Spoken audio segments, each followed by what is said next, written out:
to set. Camera speed. Sound production, take one. Action! What a wonderful day to watch movies, aka Powders. When we talk about, and we're just getting right into it, aka Pad here with the Film Buff. Welcome back to it. Love you guys, coming to you from Philadelphia, PA.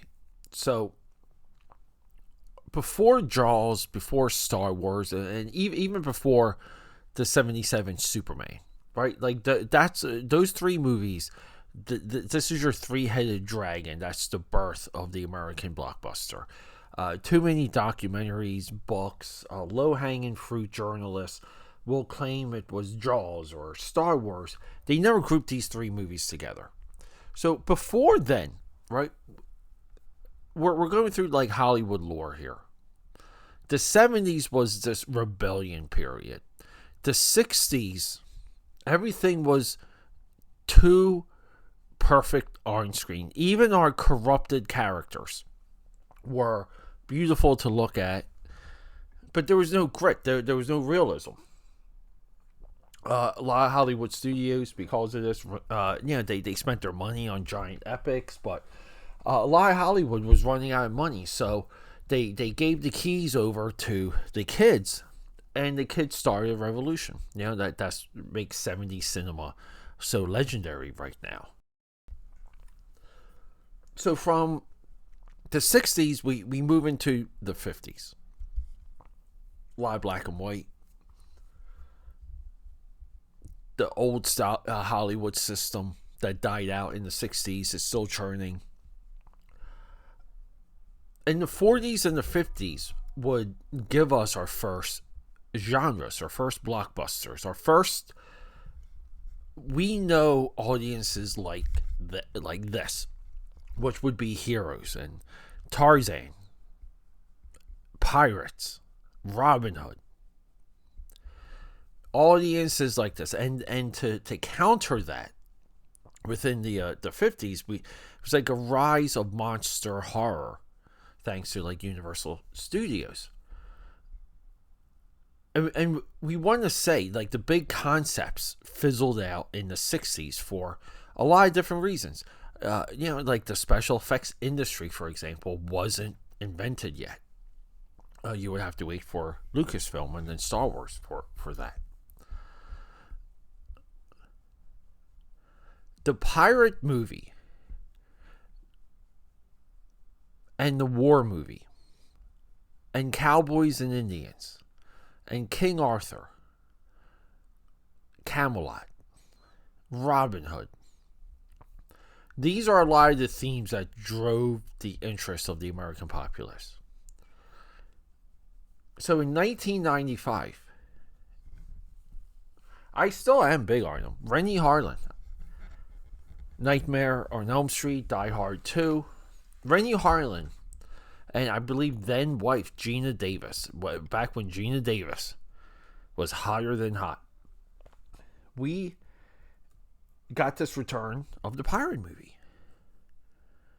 And I showed up for it. And then I was educated. It took years. I mean, this is 95. I'm just a kid. I just felt like this movie was going to be important because my grandparents had a couple of hardcover film books. And that's how I first learned about Errol Flynn. These books ended up in my library, a library that I still continue to this day. Two of those books I never got rid of. But like learning about Errol Flynn and kind of just not really being able to classify it, but just understanding that this was a guy in certain types of movies back in the day, and people loved it. So in 1995, I thought it was going to be a really big deal to see this movie. That this was a little bit of the return of the pirate movie in Hollywood. Cutthroat Island. And what happens to it, it just gets butchered through the ages. even to this day, it's really hard to find anyone that backs this movie. We're going to talk about this movie a little bit more very soon, because today's episode is kind of kickstarting a couple things for me. Same way how is this thing on which was Monday's drop. Today's episode is just making me explore the whole genre. Monday for is this thing on the Bradley Cooper movie. It was stand-up comedy. So I just started watching and researching and all these stand-up comedy movies, and it's not that much of a list, which is shocking. But it's very similar to this. So if we learn about pirate movies,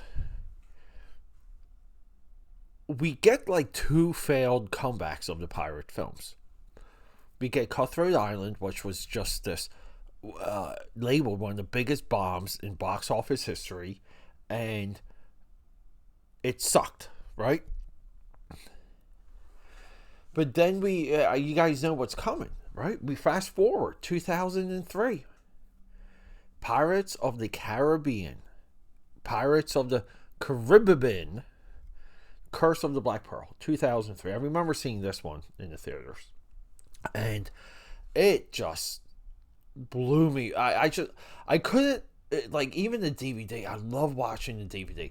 I just couldn't grasp how well this movie came together at the end.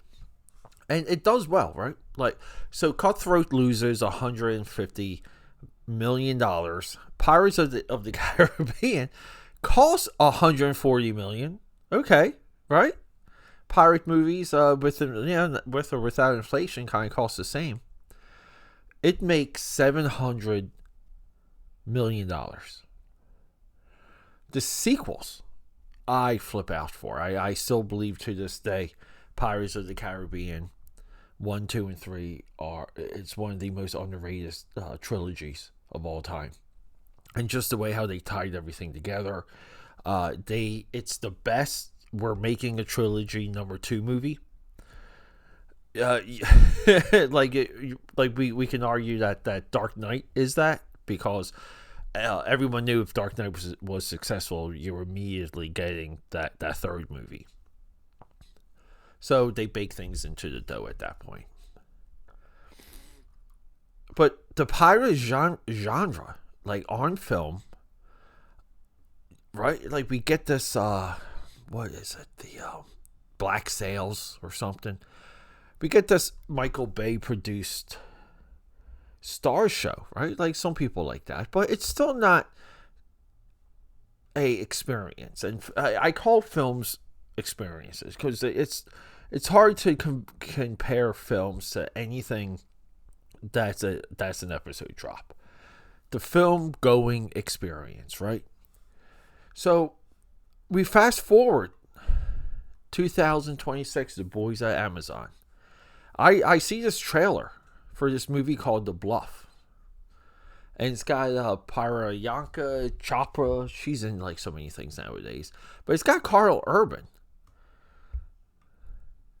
And this trailer just blows me away. It just, I mean, these two are just fighting, and maybe it's a little girl boss. I don't know. And it's like Amazon next week, and I'm just like, what? I'm like, what? Where did this movie come from? Frank E. Flowers is our director. Joe Ballerini. Guys, just let me butcher some of these names, please. And Frank E. Flowers, writers. Produced by the Russos. Here's the amazing thing, AKAPADers. You heard it here first. The films of the Russos that are produced by the Russos, I think, are incredible. Cherry from Apple Plus. I like Electric State. They touch good movies. I think these guys know. It gives me a little bit of hope for Avengers Doomsday. It really does. So we get like 30 producers, by the way, guys. Angela Russo is also. Parika Chopra, she's producing. Like our star's producing. But yeah, we get Carl Urban, and we get Timaru Morrison. We just talked about him like yesterday. Oh, I'm sorry. Did we drop our Is This Thing On episode yet? I don't know if we did. Anyway. Excuse me. And then, but we get this like full production. So I watched this. I watched Wrecking Crew, and then I'm like, I'm watching this, and all of a sudden the streaming thing just works perfectly, where thanks to Amazon and availability, I'm able to watch 2 giant blockbuster Hollywood crowd pleasing popcorn movies back to back. And The Bluff it's a pirate movie, and I think it's in kin, if you guys remember Brotherhood of the Wolf, where some of the technology and the weapons are a little bit, right, like a little bit different and advanced, and maybe they're I mean, I was when I was recently at the Tower of London in December, you see some of the medieval weapons. So I mean, I would say a lot of the weapons in this movie could 1,000% be real. Just, like, have fun, open up your mind, and maybe like trust a little bit of what they're showing. And if they're not, I think they're close, but it's fun, and I think that's the point. This is a revenge movie. This is a movie of someone trying to move on, right? And the job pulls them back in. So if it sounds like a Jason Statham plot, right? AKAPADers. We'll end it with this, because I want you guys to see this movie. This movie, I love the violence in this movie. This movie, just beyond levels of fun. Cutthroat Island, Pirates of the Caribbean, and The Bluff. This is your 3-headed dragon to the modern day pirate movie. None of the 3 movies I just named have spawned a comeback of this genre, which is wild.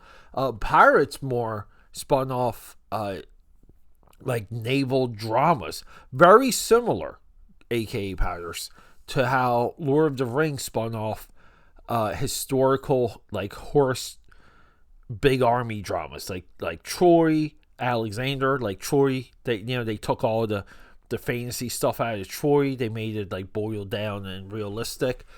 Pirates, very similar effect on just film selection, trying to find the pulse of the audience. That's basically what happens when films are popular. It helps the entire industry when someone lands on something that resonates, and then it now comes the time for everyone else to make money out of it too.